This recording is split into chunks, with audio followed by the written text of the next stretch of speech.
Now, another thing we could add to this page, to this site, is the underscore document JS file in the pages folder. We did also learn about that earlier in the course.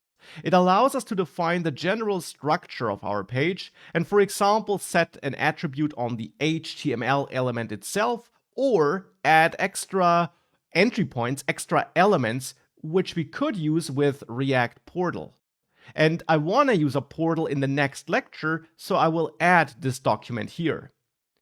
In here, we should add a class-based component, which we could call myDocument, which should extend a component provided by Next.js. There, we import from next/document, and we import the document component.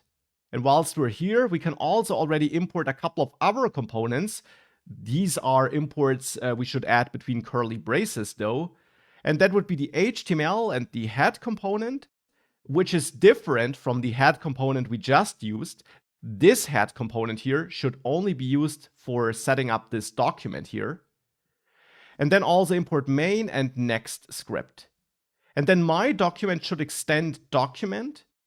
And here we then add a render method, since it's a class-based component. There we then return the HTML component used as a component since we imported it, add the head, add the body, and in there then main, and then next to that next script, so that everything can be rendered correctly. You should make sure you don't break that structure. And then we export this component as a default. And now we can, for example, go to the HTML element and add the lang attribute to set this to en.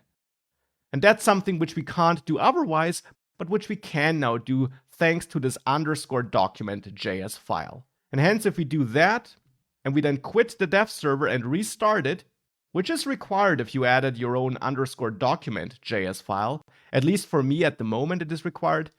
If you then reload that single post page and you view the page source, then you see this lang attribute on the HTML element.